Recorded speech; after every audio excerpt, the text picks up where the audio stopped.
네, 여러분 안녕하세요. 오늘의 누워서 듣는 중요한 경제 뉴스 전해드리도록 하겠습니다. 첫 번째 소식은 여러분들이 가장 관심이 많으실 법한 해외 주식 소식입니다. 기사 제목은 미국 물가 급등에도 일제 상승, S&P 500 지수 사상 최고치를 갱신했다. 라는 내용입니다. 그래서 제가 며칠 동안 이제 인플레이션 우려로 이제 증시가 흔들릴 수도 있지 않겠느냐 뭐 이런 비슷한 내용을 전해드렸었는데, 그럼에도 불구하고 이제 미국의 대표적인 기업 500개를 모아놓은 S&P 500 지수가 사상 최고치를 갱신했습니다. 그래서 내용을 보면은 이제 시장 참여자들이 주의 깊게 봤던 게 이제 5월의 CPI죠. Consumer Price Index라 그래서 물가가 얼마나 상승했느냐 이거를 보여주는 수치인데, 이게 5월 CPI가 전월 대비 4월 CPI 대비 0.6% 올랐고, 작년 동월 대비로는 5% 오르며 2008년 8월 이후 최고 상승폭을 기록했다고 합니다. 그래서 수치로만 보면 인플레이션이 심각하구나라고 느낄 수도 있으실 텐데요. 이제 월스트리트 저널이 집계한 전문가들의 전망치는 전월 대비 0.5% 상승, 전년 동월 대비 4.7% 상승이었으니까 두 개 다 실제가 예상치보다 높게 나왔습니다. 하지만 시장의 우려를 촉발할 정도는 아니었다라는 평가를 받았고, 이미 지난해 코로나로 인한 경제 봉쇄 조치와 그에 따른 기저 효과로 수치가 커질 수 있다는 건 이제 시장의 모든 사람들이 알았기 때문에, 이제 이 수치가 나옴으로써 생각보다 초과하지 않았다, 또 이제 어느 정도 증시가 소화를 했다 이렇게 해석이 돼서 실제로 이제 S&P 500 지수는 상승을 했고요.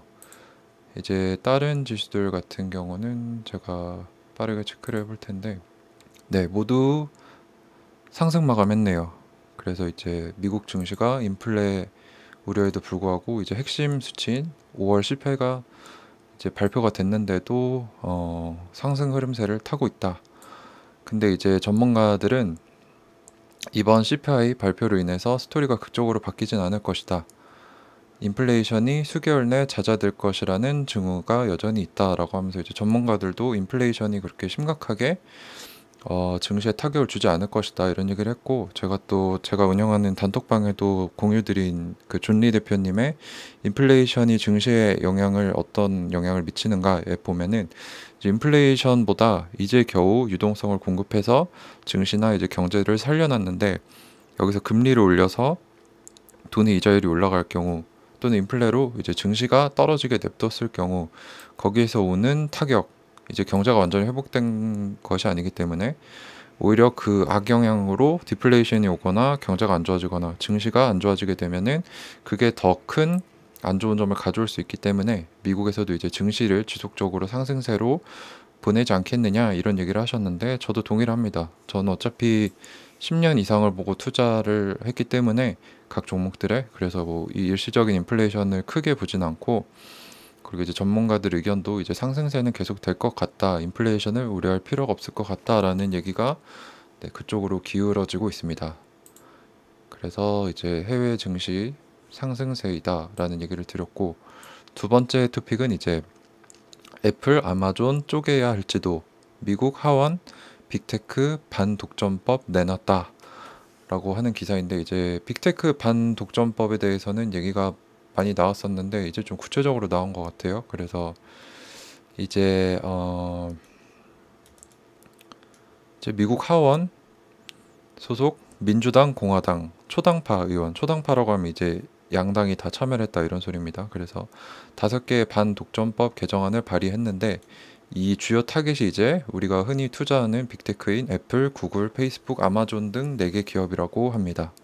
그래서 어떤 내용이냐 하면은, 이제 각사가 자체 플랫폼에서 자사 제품을 우대하는 이익 상충 행위를 할 수 없도록 하고 있다. 그래서 만약에 애플의 플랫폼에 애플의 제품이 올라왔는데 이제 경쟁하는 다른 업체의 제품이 있을 때 거기 불이익을 주는 이런 행위를 못하게 하겠다라는 말인데, 실제로 이런 일이 공공연히 행해지고 있다고 해요. 그래서 일례로 아마존이 자체 이커머스 플랫폼에서 자사가 판매하는 자체 브랜드 제품을 우대하거나, 애플이 이제 앱마켓에서 자사 앱을 우대하거나 하는 행위가 벌어지고 있다는 게 이제 반독점 소위의 판단이다 라고 적혀 있습니다. 그래서 만약에 이 빅테크 기업들이 이 법을 따르지 않으면 최악의 경우 이런 회사들을 2개 이상으로 쪼개야 할 수도 있다고 합니다. 그래서 이제 빅테크 기업들이 더 이상 커지면서 이제 M&A를 하면서 중소기업들을 먹으면서 이런 시장 생태계를 해치는 일을 없도록 하겠다는 게 이 법의 이제 법이 발의된 이유라고 할 수 있겠고요. 이 패키지 법안의 대상이 이제 시가총액 6천억 달러 이상, 월 이용자 50만 명 이상의 대형 빅테크 기업들을 타깃으로 제한했다고 합니다. 그래서 이제 이 법이 만약에 시행된다면 아마존은 이제 웹사이트를 판매 플랫폼과 제3자 판매 플랫폼 등 2개로 쪼개거나 아니면 자사 브랜드 사업을 중단 또는 매각해야 될 수도 있다라고 전망을 했습니다. 그래서 이런 빅테크 기업들이 이제 작은 기업들의 그런 피해를 주지 못하게 또는 M&A로 더 커지면서 생태계를 해치지 못하고 권력을 더 가지지 않도록 이런 반독점법이 발의가 됐다라는 얘기인데, 이런 얘기는 하도 옛날 전부터 있어가지고 실제로 통과가 돼서 효력을 가질지 그때 이제 아마 빅테크 기업들이 속한 나스닥에 좀 안 좋은 영향이 있지 않을까 생각이 되는데, 이건 좀 더 지켜봐야 될 것 같습니다. 네, 그래서 빅테크 반독점법 이게 2번째 팀이었고요.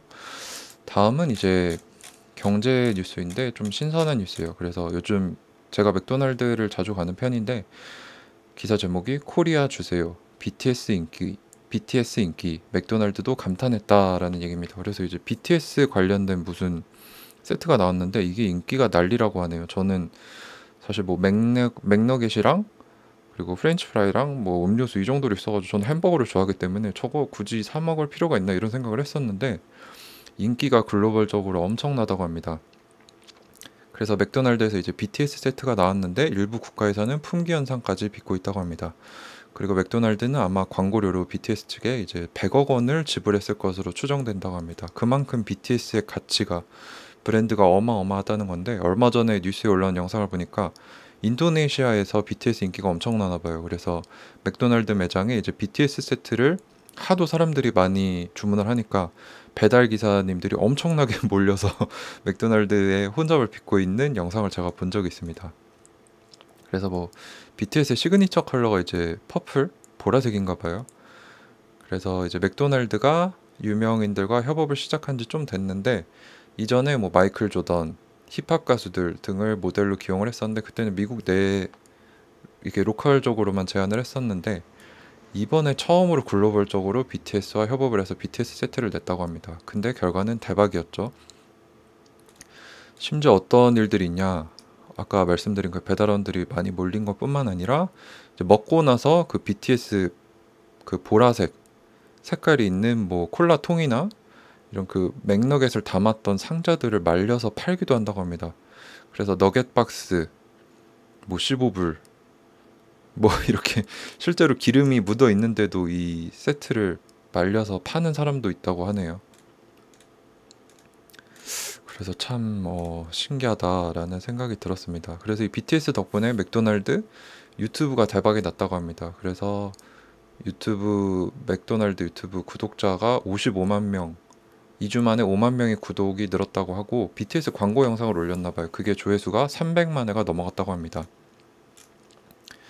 그래서 뭐 맥도날드 코리아도 대박이 났겠죠. BTS 보유국으로 지위가 높아졌다 이런 얘기가 있었습니다. 그래서 요즘은 이렇게 좀 무형같이 브랜드가 중시가 되면서 참 신기한 세상에 살고 있다 이런 생각이 드는 기사였고요. 이제 다음 토픽은 삼성전자 얘기입니다. 어떤 얘기냐면은 삼성의 초격차에 삼성이 당하다. 미국, 일본, 미럴, TSMC의 역습. TSMC는 아시는 분들은 다 아시겠지만 타이완 건데 대만 거죠. 이제 파운드리에서 압도적인 1등인데 이제 삼성전자가 파운드리 시장에 참여를 했고 또 얼마 전에 인텔도 참여를 했죠. 그래서 이제 TSMC는 이런 후발주자들을 따돌리기 위해서 어떤 전략을 내놨냐. 삼성이 흔히 말하는 초격차, 격차를 크게 벌려서 따라오지 못하게 한다. 이 전략을 TSMC가 이번에 구사했다고 합니다. 그래서 12일 전 세계 1위 파운드리 업체 대만 TSMC가 미국뿐만 아니라 일본에도 생산 라인을 짓는 방안을 검토 중이라는 보도가 났습니다. 그래서 얼마를 투자했느냐? 일단 건설 계획이 8건이나 있는데 모두 조 단위 규모 투자이고, 미국 애리조나 파운드리 라인은 지난달 착공했는데 규모가 13조 4천억 원. 네, 그래서 애리조나에만 최대 6개의 라인 5나노 건설할 계획이고, 대만에도 2나노, 이제 3나노까지 아마 삼성이 따라왔던 걸로 알고 있는데 3나노 공정을 삼성전자 개발 중인데, TSMC는 이미 대만에 2나노 시범 생산 라인을 구축하기로 했습니다. 이게 나노가 작아질수록 더 기술력이 좋고 더 많이 쓸 수 있는 건데, 이미 TSMC가 초격차를 벌리고 있다는 거죠. 그리고 이 소식이 왜 충격적이냐? TSMC가 미국뿐만 아니라 일본과 이제 긴밀한 협업으로 후발주자들을 따돌리고 있다는 것입니다. 그래서 삼성이 발등에 불이 떨어졌다. 지금 아마 이재용 회장이 구속 중인 걸로 알고 있는데 아마 적극적으로 대응을 못하고 있는 것으로 보입니다. 한번 확인을 해볼게요.